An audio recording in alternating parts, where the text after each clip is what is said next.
Assalamualaikum warahmatullahi wabarakatuh. Selamat pagi, siang, sore, dan malam Pak Wahyu serta teman-teman semua. Semoga semuanya dalam keadaan sehat dan bahagia. Perkenalkan, saya Novita Sari, biasa dipanggil Novita. Saya mahasiswa akuntansi FEB UGM Angkatan 2020. Pada kesempatan kali ini, saya akan membawakan sebuah topik yang cukup menarik untuk diperbincangkan beberapa menit ke depan dengan topik yang gak asing lagi bagi remaja dan orang dewasa. Jadi, topiknya adalah terkait toxic relationship. Yap, hubungan yang beracun. Definisi dari toxic relationship ini menggambarkan suatu hubungan yang tidak sehat yang dapat berdampak buruk bagi kesehatan fisik maupun mental seseorang.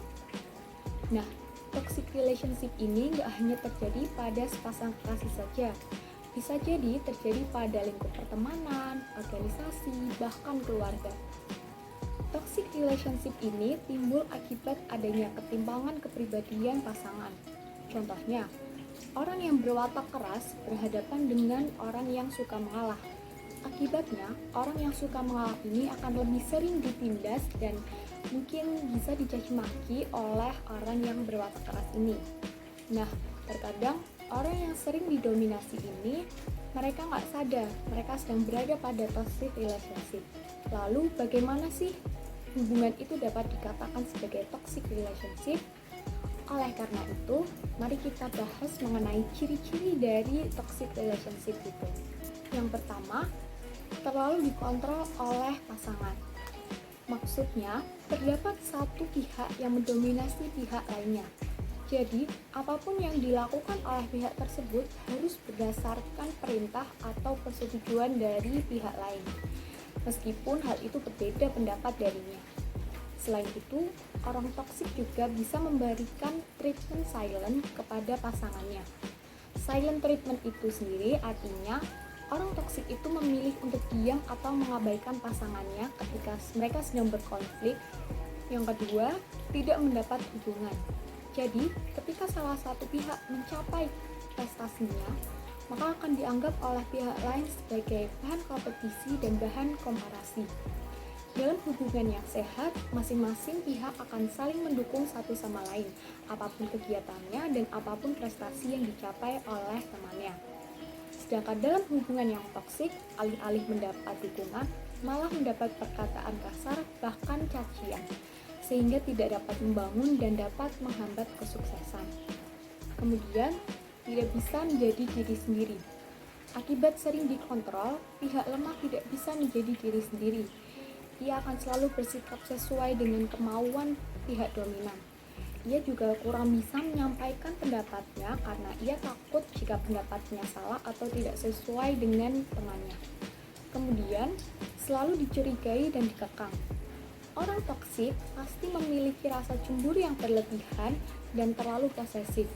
Contohnya, selalu mengecek handphone atau melarang menggunakan pakaian tertentu yang dirasa menarik perhatian banyak orang.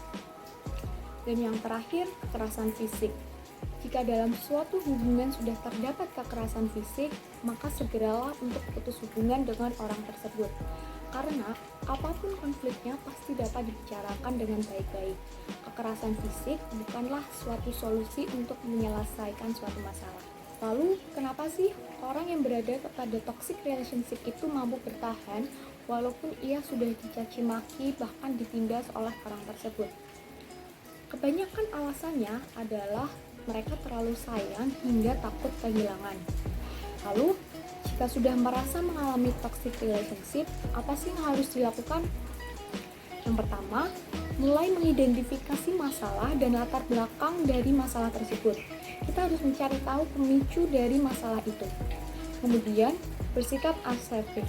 Artinya, kita harus berani untuk berkata tidak dan mengungkapkan keberatan jika dirasa mulai tidak nyaman atau mereka mulai memaksakan kehendaknya. Selanjutnya, berhenti menyalahkan diri sendiri. Tidak semua masalah itu berasal dari dirimu sendiri. Bisa jadi orang itu suka untuk menyalahkan orang lain. Jika terus-menerus menyalahkan diri sendiri, dapat berakibat stres dan merasa menjadi tidak berguna. Kemudian, memutuskan untuk menyudahi hubungan dengan orang tersebut jika dirasa sudah tidak bisa berubah dan hubungan semakin tidak sehat. Jika dipertahankan, akan berakibat negatif bagi diri sendiri maupun dengan orang tersebut. Kemudian yang terakhir, meminta bantuan para ahli seperti psikolog, psikiater, ataupun orang terdekat untuk membantu menghilangkan rasa trauma di kemudian hari. Selanjutnya, kita akan membahas mengenai dampak yang timbul jika mempertahankan hubungan yang toksik. Pertama, biasanya merasa menjadi tidak berharga, kemudian sering merasa kelelahan, lalu sering memikirkan hal-hal yang negatif dan menjadi overthinking, kemudian terbiasa dengan pola hubungan yang tidak sehat, dan yang terakhir, menjadi kehilangan diri sendiri. Itulah tadi pembahasan yang dapat saya sampaikan mengenai toxic relationship. Dapat kita simpulkan bahwa beberapa orang seringkali tidak menyadari mereka sedang berada pada toxic relationship. Hubungan yang toksik ini berdampak buruk bagi kesehatan fisik maupun mental seseorang. Keluar dari toxic relationship itu memang tidak mudah, namun perlu diingat bahwa mencintai diri sendiri itu lebih penting dari segalanya. Kita harus memikirkan kehidupan kita di masa yang akan datang. Percayalah bahwa setiap orang pantas untuk bersama dengan orang yang menyayangi, mencintai, dan dapat menghargai dengan tulus. Sekian yang bisa saya sampaikan. Semoga bermanfaat untuk kita semua. Mohon maaf apabila ada kesalahan. Terima kasih.